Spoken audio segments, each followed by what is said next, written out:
This episode is sponsored by Chief Growth Advisor. Veteran-led businesses are disciplined and well-led, but even the best leaders require support with their growth strategy. Chief Growth Advisor provides essential services, giving you the clear, consistent roadmap needed to move your business from the tactical execution level to strategic operations. Stop guessing and start scaling. Use the link below or scan the QR code to connect with Chief Growth Advisor now and take your business to the next level.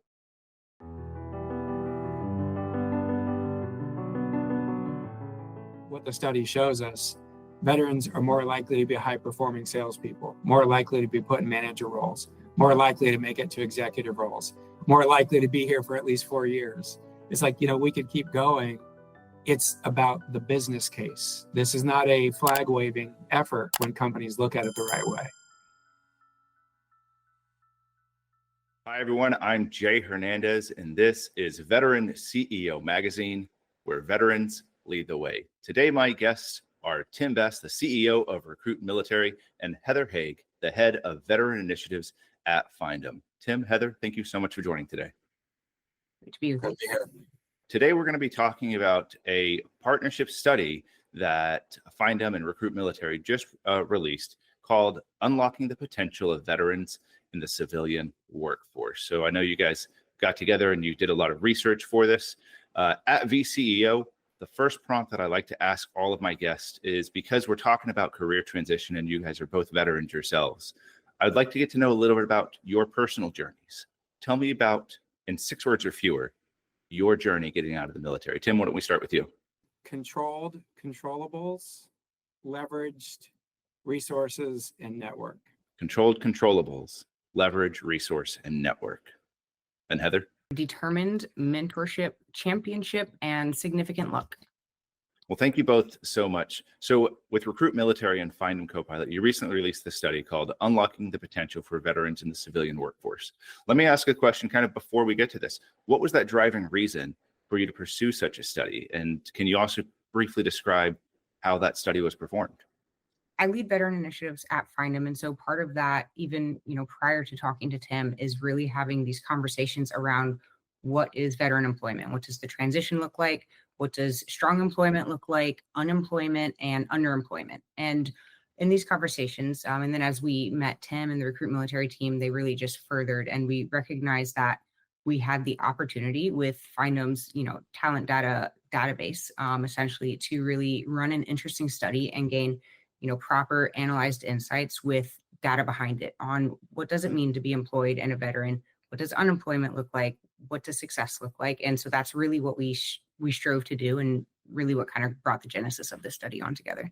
Did you find as you were doing the study that it related to your journey as you just described it? I would say yes. The study was really interesting. I think some of it is probably a little bit surprising, and then some of it, through lived experiences, many would say, okay, I've been there. But the consistency behind it was really incredible to see, and is really quite a powerful tool moving forward. Mm-hmm. So looking to the study's findings, you found that while veterans typically have a lower unemployment rate than non-veterans, 60% of the veterans reported being underemployed. So thinking about what that means, it's they're in their roles, but they may not be necessarily in the same positions that reflect their skills that they've gained through the military. What do you think are the primary factors that contribute to this underemployment? This is one of the things when we first started engaging with Findem and Heather, we really recognized that we cared about the same things and we were thinking about the same things. And underemployment is a big one. And there's not a lot of data and information out there about that. And so when we started talking about this study, it was very exciting. And, what we believe the report showed and what we think the factors are that relate to that are, some of them are things like translation of skills. Mm-hmm. Just the ability for me as a veteran job seeker to truly bring all my skills together in a way that employers and bosses and coworkers can see and truly understand. Understanding of how advancement in corporations differs from that of the military, right? Like there is some level of structure in the military that maybe brings us into the private sector a little disadvantaged if we're not paying attention and quickly understanding how that works. And then I think there's a more subtle element that exists here too. And I think it's sometimes, and this comes from some of my years in this industry and experience in talking with job seekers who are experiencing underemployment, sometimes what is feeling like underemployment, I think, is also a lack of a sense of purpose in the organization they're working in.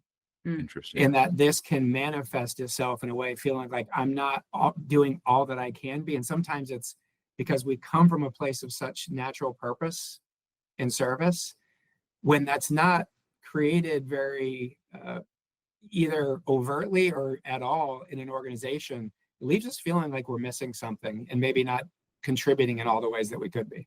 For both of y'all getting out of the military, did you feel you faced those underemployment challenges, that kind of searching for that sense of fulfillment as well? Mine was very lucky, like I mentioned. I moved out here. We PCS. My wife is active duty Air Force, so we came to Travis Air Force Base and got here January 2020. So you know what came 3 months after that, everything shut down. But I was really fortunate, and I actually had started a job 2 weeks before everybody was furloughed, the country shut down. And it was a great experience, but I was still finding my way of where do I fit? Where do I fit in corporate America? What do I want to do? What do I even know is out there, which was limited, as far as opportunities go. So I do think there's a lot of truth in what Tim said, and underemployment and that feeling of mission probably go hand in hand. And likewise, I was lucky too. And I came to work in this industry and really very quickly felt a sense of purpose that resonated and kept me connected with my community. Mhm. And then, in our world, having partners like finding partners like DAV, DAV is a huge partner of ours. And, when you get to interact with a team like that every day, who is every day making a massive difference in veterans' lives, it's pretty rewarding. Mm-hmm. For the veteran who is perhaps listening to this and might feel like they're in a role where they themselves are not fully utilized, that they're not necessarily feeling that, what advice would you give them to kind of like help get to that point? I would personally say, through my own experience, through observed experiences, stay open to learning in that role, which doesn't mean you have to stay there, but understand every opportunity is one where you can grow and learn in. And then start planning, start looking at what are the options out there, what are you actually interested in, build a network that's going to help you understand that and get to it, and then make your move. But really stay open to absorbing everything you can, regardless of what role you're in. I couldn't agree more. That intellectual curiosity, green and growing, kick butt in the role you're in. And then the thing I would add to that is, and sometimes I'll catch a little bit of slack when I talk like this to our audience, but it's also sometimes where there's a void, there's an opportunity. Mm-hmm. And, in the military, many of us have been in a place where we did get to see incredible purpose put into action. And like, well, hey, maybe if that's missing in my organization, maybe this is a chance for me to be a difference maker and to, pour some rocket fuel on my career by being that person. One of the things that the study found with the data is that veterans often will bring somewhere between 2 to potentially even 4 more years of experience, sometimes even more than that, to a role, but they also may be less likely to get promoted than non-veterans. So I'm a little curious here. What are some of those reasons why a veteran would be less likely to get promoted despite having that more experience? That is one of my most interesting data points, I think, in the study, in that it's so consistent across 4 very different fields. So it is kind of like, okay, we do know that people are coming in, veterans are coming in more experienced. When you look at promoting, though, in the corporate workforce and, in industry versus in the military, it's such different pathways, and how you get there is so different. In the military, not only is promotion on a timeline, it is outlined for you in a regulation. It lets you know what broadening assignments, what focus, focus key positions you need to have to get there. And they notify you when it's time to promote. And they say, go ahead and put in your packet. There's really very little guessing when it comes to how and when to promote. On the civilian side in corporate America, it is, nobody's going to come say, Heather, it's time for your next role. Sign up for it, make sure you apply. Instead, it's really up to me to understand my own role, make sure that my leadership knows what I'm doing, knows who I am, and I'm creating those opportunities, and I'm learning to understand recognizing opportunity. And I think that's quite a big learning curve versus a really regimented promotion schedule versus one that you actually really have to drive yourself. Mhm. Yeah, and Heather nailed it. And I actually have a quick story that Heather and I both know the person that told us this story. And he was a senior TA leader in a Fortune 100 company. And they did a study on this one time across a huge data set. And what they found was that veterans were less likely to raise their hand for a promotion. And it Really? goes just to what Heather was saying. And when we talked about that a little bit with this individual, he said that as they dug into it, it was all the things Heather mentioned. And just, there's some of these little character traits that are honed in the military, like quiet professionalism, chain of command. And it's not that those are bad, they're incredible, but sometimes they can put a wall up between some of the actions needed to be on a very aggressive progression track. So also talking about how the study highlights that veterans are also 55% more likely to hold executive positions and even 43% more likely to be the top performing salespeople. So we know that the skills that they bring and the leadership that they bring are really valued, especially at that leadership level. So with regards to veterans also being less likely to be promoted, what does that mean is like a really important factor for service members as they plan on getting out? Should they target to land as high a position as possible when they get out? Should they be looking for organizations that already have a clear pathway to an executive role? Or is it, as we've just discussed, about making sure that they're raising their hand for those promotions and being able to work up that way? Yeah, great question, Shay. I think it's kind of a really interesting, almost conflicting piece of information. On the one hand, veterans are being undervalued and underseen or not seen enough for promotions. But then it's also saying, wait, we recognize that they are high performers. There's a high ROI. If we're looking at sales alone, veterans are probably going to outperform. There's a number of reasons we can assume behind that.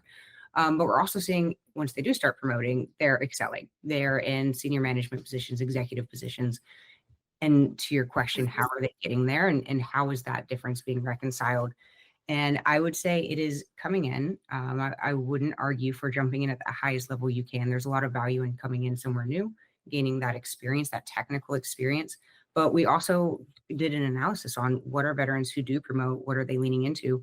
And they're leaning into their extremely transferable people skills, their business skills. So veterans are, we always say veterans are leaders, but I think you can dig into that more and say like, okay, at almost every level of the military, you are expected to lead in some capacity.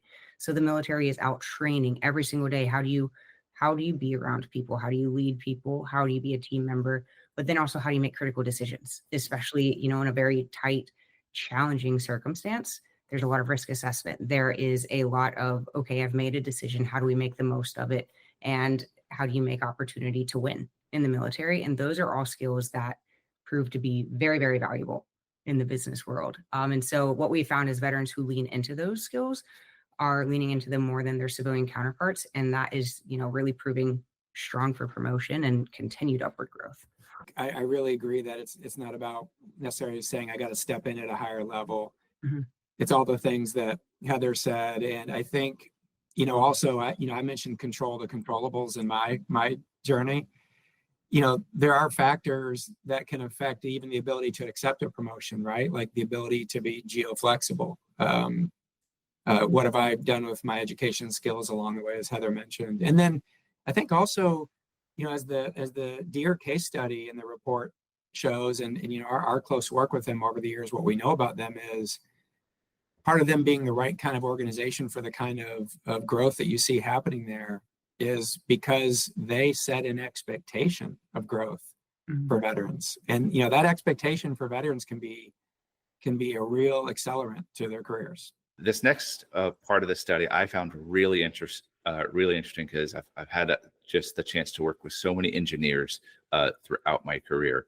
The study mentioned that veterans are 20% more likely to be in engineering jobs without a bachelor's degree. And I think that's something that we actually see is pretty common among a lot of veterans, especially if they were enlisted and worked. They could do a 20-year enlistment, have a huge skill set, but not necessarily having that bachelor's degree. So my question is, how does that really challenge this traditional hiring mindset that relies so heavily on a formal education being a requirement for employment? One thing I think it's a proof point that it isn't always the absolute requirement. And you will kind of see in industry, particularly in technology right now, there's a really big push for certifications, non-traditional education pathways, things like that, in order to actually get a career started. And that is a newer narrative in the past few years, handful of years. But I think we've seen this with veterans coming in, and they are the case point that is experience, on the job experience, lived experience, as valuable, if not more valuable in certain circumstances than an education, which isn't to say an education isn't worthwhile. It isn't worth the time and the effort, but it doesn't necessarily have to be the only way we see a starting point into a career. And veterans are blowing that out the water. And we see this a lot in the technical areas of the military, beyond even how we think of high tech like technology and cyber, but also in technician fields. Think about aircraft technicians, maintenance technicians, Navy nuclear power. Education and a degree is like a label we put on something, right? And when you have really highly skilled professionals coming out of those career fields, many times their skills translate incredibly well into hands-on, true engineering jobs. That's just where tools like what we've created with Findem, the veteran talent source, and Findem's incredible ability to surface those things. It helps recruiters and hiring managers see those tangible skills in a way that transcends what we might normally think of from an education standpoint. Let's talk next about retention, because this one's really interesting, especially as we start to near the 5-year mark on it. So obviously for businesses looking for talent, employer retention, that's a major factor for all sorts of things, from continuity, business stability. And the study found that veterans are actually 31% more likely to stay at a job for 4 more years compared to the non-veterans. So can you explain a little bit about that study, what it found on turnover trends, and what that means for businesses as they should consider veterans? 31% more likely is huge testimony, isn't it? It's pretty awesome. When you think about, let's just first talk about the cost of that. You think about the average cost of employee turnover. If this is something we watch a little bit in our businesses, and if you triangulate 2025 reporting on this, it's estimated that there's somewhere between 50 to 200% cost of turnover based on an employee's annual salary. So like when you run the dollars on that and you say, okay, what does that mean? So every time we turn someone over, you're talking about $25,000 to $100,000 per employee for typical US jobs. That's a massive case study for the purpose behind retention. There is a lot of retention information out there about when you first transition and how likely are you to leave that first job. And then after that, how likely are you to stay in? So I think there's really 2 interesting pathways of conversation here, but it is worth studying the why behind why is a veteran staying for 4 years, whether it's in that first job after or, their second job, whatever it may be. How do you bring that over to that first job? How do you bring whatever that company is holding in there to that first job? And I think that's really where we start seeing companies doing things like making sure they understand they even have veterans in their workforce, looking at why might this person be great for promoting, not simply because they're veteran. That's not a good enough reason to promote, but what maybe are they doing that's unique to them and is common among veterans that is going to push them forward, and having kind of those career outlines there. So I know when we, looked at John Deere, which Tim, you work really closely with them, they actually outline that career path for those coming in. So then it becomes a question of why would you leave when you are not only happy and comfortable, the people around you, you've built that community, but you are being given opportunity, you are getting to learn. And I think the opportunity to learn really goes back into mission and feeling like you belong and you're growing. So then, yes, 4 years makes total sense, because in 4 years, I've started a new job, I've learned, I've promoted, and I've built, a strong network. So really observing why that's happening is important. So are there specific indicators that veterans can look out for when they're looking for companies, just to help them be more knowledgeable about that career transition? Like, what was it that John Deere did if you're not in John Deere yet? If you're a veteran who's looking for a company and they see a company like John Deere, what are the indicators they need to look for something like a company that's doing a lot to forge a career path for them versus, the tens to potentially hundreds of other employers that they're looking at? I love that question, Jonathan. And I think it's a great way for job seekers to think, right? Like, where are people like me thriving? Why are they thriving? And what does that tell me about the ingredients I should be looking for? And, when I think about Deere and what they do so well, Heather covered a couple of things. They have a plan, they have a dedicated effort. They're communicating not just what the jobs are, but what the paths are. Mhm. There's the expectation of growth. When you dig in more and you get to know those kind of opportunities, in companies like Deere, and then in companies we've never heard of, right? Small and mid-sized businesses who have the same kind of opportunity. Here's some very standard and similar ingredients. They're companies where leadership is actually present, right? Where there's real leadership in that organization. There's real expectations of a high performance from the beginning. That's an indication that there's something good going on there. And then one of the things we talk about a lot with job seekers is you've also got to find those companies where what you bring to the table is where you're very useful, where your unique skills are great at solving problems that exist in that company. And so you're also matching your own potential with the company's needs. So it's not rocket science, but it is really looking at some of those key ingredients and then saying, okay, how am I going to look for these and measure them as I'm going through my diligence in my job search? One of the things that I've told some veterans as they look into this is, funny enough, is like, go to the website, think about what career field you're in, and look to see like what their leadership looks like. Do they have a senior leader that's in that area that you're at, and like what's their background? A lot of times there might even be like a little bio, and you can read not just like their background and their accomplishments, but some of the things that they're actually passionate about. But I say that because when companies are promoting people to senior leadership positions, it can give you a glimpse of where the company's priorities are. Where's the funding going? Because they have a leader specifically for that area.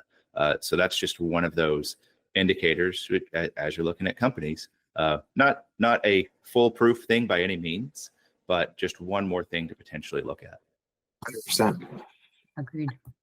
This study also talked about veteran-rich regions as kind of like a strategic talent source, something for veterans to consider as they're getting out. Is there may be cities that are good cost of living or just really good veteran employment? And I think you named 10 cities throughout there. So I'm curious, what you kind of found on those cities, but then also thinking about how companies that are potentially not located in those veteran-rich cities, not pick up your whole company and move there, but how can they tap into those veteran talent pools? We thought this was interesting because whether it's a transition or retirement out of the military, it's actually not so different from when you're looking for a job. When you're looking for a place, you're looking for, is this going to be the right fit for me? Is there going to be a community around that I fit in with? The financials around it, how are veteran benefits taxed? All of that. Is it going to be a place you want to be? So we found that, the hubs we shared are actually very, very common for veterans to really naturally gravitate to. And that can change over time, but that's what it's showing right now. And I think this is where we start looking at veteran talent as more of a strategy instead of an initiative when we have this sort of information. So, when somebody is out there planning next year's talent strategy, and they could say, okay, we want to mitigate churn. So we need somebody who's going to stay for a long time. We need to kind of reduce some costs. So let's look at lower cost of living areas, but we happen to know a population and a location that fits both of those things. They could start targeting veterans there. And that, I think, remote work is a really beautiful way to do that. There's way more than one way to cut the pie here. You can always fly out quarterly or whatever it may be. There's always a way to work around the challenges if you're willing to. And it really, I think, drives the business case for veteran employment as a talent strategy versus the, initiative that's there, but not always easy. Just from a workforce planning standpoint, when you think about the Findem ecosystem and what's available in there, a lot of where the data for this research came from, workforce planners can literally go in through their insights and analytics portion of the platform and say, hey, we are looking to expand our capacity and grow the organization. Potentially, you're able to look and say, well, where's the workforce? And, you see that happening a lot in a lot of our reshoring of manufacturing and chips. And where that's being done in a really elegant way, I think companies are setting themselves up to win. If I can just add one more thing, it isn't so challenging to attain talent from those areas. RecruitMilitary, one of the number one things they do is they host job fairs, and they host them in every single one of the regions that we listed, and then plus 99 others, hundreds of others across the nation. But the opportunity to go and directly interface with that veteran talent is there, whether it is through social platforms or through a direct email outreach or going actually in person and finding them, going to the TAPS program. It's there. And the companies like RecruitMilitary or like what we're doing together it's already there to bring the information right to the recruiter. So it's really a conversation away, I'd say. With regards to the increasing use of companies using AI for hiring, what can the veterans and the service members and the family members do to therefore be more noticeable for these recruiters? I'm personally very excited about the impact AI can have in the workforce in general, but also particularly for veterans. But it is important to understand it does not remove the human factor, and it doesn't remove the need to do the upfront back-end work for your own career. And so one thing I've experienced, and we kind of touched on it earlier with quiet professionalism, and I've had this conversation with veterans coming out doing their resumes, like, I just did my job, or I don't want to keep working on my resume or my LinkedIn.